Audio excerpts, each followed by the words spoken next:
Hello friends, welcome to Latha's cook book. இன்றைக்கி நம்ம என்ன பார்க்க போகிறோம்னாக்கா எல்லாருக்கும் பிடிச்ச ஒரு ஃபேவரட்டான ஒரு ரெசிபி தான். அது ஒரு டெசர்ட் ஐட்டம். என்னன்னு கேட்குறீங்களா? இது காஜர்கா ஹல்வான்னு ஹிந்தியில் சொல்கிறாங்க. நம்ம எல்லோரும் கேரட் ஹல்வா அப்படின்னு சொல்லுவோம். இந்த கேரட் ஹல்வா இப்போ வின்டர் டைமில் டெல்லி கேரட்ஸ் கிடைக்கும். நல்ல அப்படியே தகன்னு மின்னும் அப்படிங்க. இதை போட்டு தான் நான் பண்ணியிருக்கேன். நான் இல்லை, எல்லாருமே அந்த கேரட்ஸ் தான் யூஸ் பண்ணுவாங்க.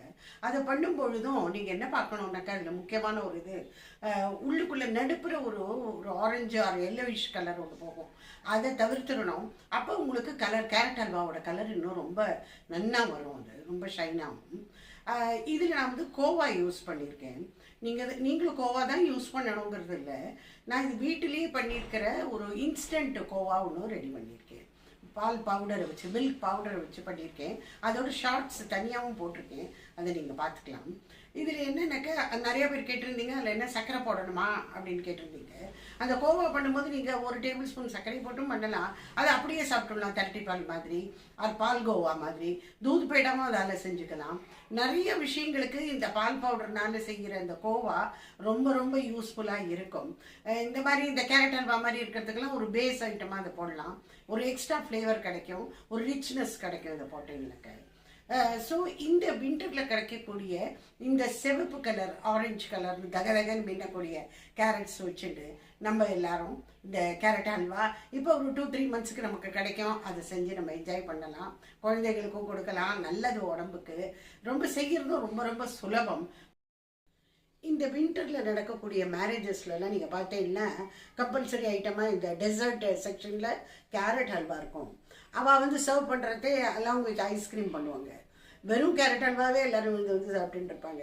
எனக்கு இது ரொம்ப சீசனல் டெசர்ட். இது எல்லா போதும் கிடைக்காது. இது கல்யாண வீடுகளில், அதுவும் நார்த் சைடில் மேரேஜஸில் பார்த்தீங்கன்னாக்கா ரிசப்ஷன் போது இந்த ஐட்டம் கண்டிப்பாக இருக்கும்.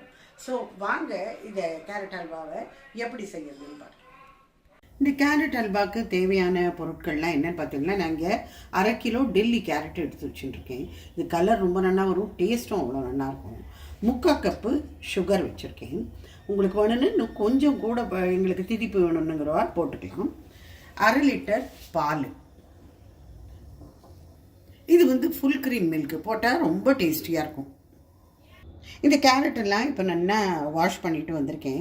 லேசாக நம்ம துணியினால் இப்படி தொடச்சிடலாம். இப்போ இனிமேல் இதை தோலை சீவிட்டு நம்ம கிரேட் பண்ண போகிறோம். இது மாதிரிலாம் நம்ம சீவி விடலாம். இந்த கேரட்டு துருவரிச்சே பெரிய கண்ணு உள்ள, அதாவது பெருசாக இருக்கும்ல, கொஞ்சம் மீடியமாக இருக்கும், சன்னமாக இருக்கும். இது பாருங்க கொஞ்சம் மீடியம். ஆனால் இருக்கிறதுக்குள்ளேயே பெருசாக இருக்கிறதுல தான் பண்ணணும்.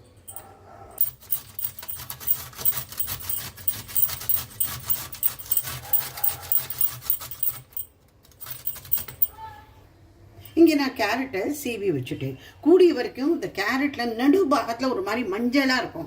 அதை தவிர்க்கிறது நல்லது. இன்றைக்கி நான் போட்ட கேரட்ஸில் அவ்வளோ தூரம் இல்லை, அதனால தப்பிச்சேன்னு நினைக்கிறேன்.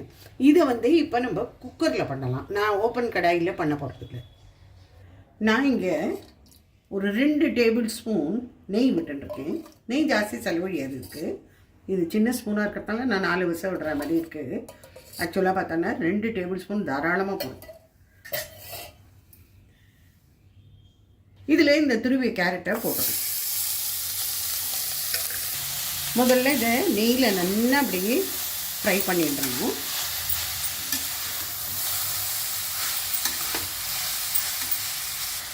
இப்போ இந்த பாலை இதில் போட்டோம்னா, ஏலக்காயை போட்டு குக்கர் விசில் 3 வர வரைக்கும் வச்சிடணும்.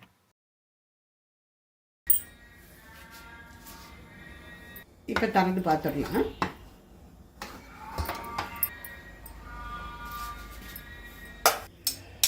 இந்த கரண்டியை எடுத்துடணும் கேர்ஃபுல்லாக. இப்போ பொடியாக நறுக்கின முந்திரி கொஞ்சம், பாதாம் கொஞ்சம் போட்டால் ரொம்ப நல்லாயிருக்கும். இது நல்லா வறுத்துட்டு எடுத்து வச்சுக்கணும்.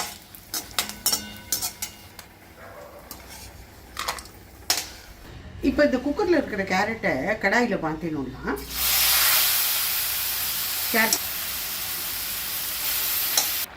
இந்த பால் வத்துற வரைக்கும் நம்ம இந்த கேரட்டை வச்சுருக்கோம். இப்போ பால் பூரா வத்தி போயிட்டு பாருங்க. இந்த சர்க்கரையை போட்டுக்கலாம்.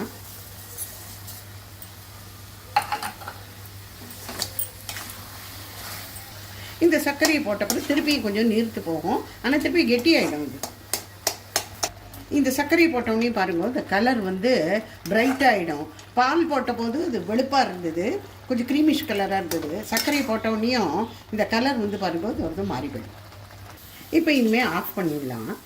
ஆஃப் பண்ணுறதுக்கு கொஞ்சம் முன்னாடி இது கோவா வந்து போட்டால் ரொம்ப டேஸ்ட் ரொம்ப நல்லாயிருக்கும். உங்கள்கிட்ட இல்லைன்னு விட்டுருங்கோ. இது நான் இன்ஸ்டன்ட் கோவா வீட்டிலையே பண்ணியிருக்கேன். அதாவது மில்க் பவுடர்னால் ஒரு 5 நிமிஷத்துக்கு தயார் பண்ணியிருக்கேன். இதோட தனி வீடியோ நான் ஷார்ட்ஸில் போட்டிருக்கேன், நீங்கள் போய் பார்க்கலாம். இந்த காஜு பாதாம் எல்லாமும் நம்ம போட்டுருக்கோம். இந்த கோவாங்கிறது ஒரேடியே மெல்ட் ஆகணுங்கிற அவசியம் கிடையாது. இப்படி 1 2 அப்படி தெரியணும், அதுதான் ரொம்ப நல்லாயிருக்கும். ஸோ கேரட் அல்வா, ரிச்சான கேரட் அல்வா ரெடி. இதில் வந்து வைட்டமின் ஏ எக்கச்சக்கமாக இருக்குது, உடம்புக்கு ரொம்ப நல்லது. எல்லாரும் என்ஜாய் பண்ணுவோம். தேங்க்யூ.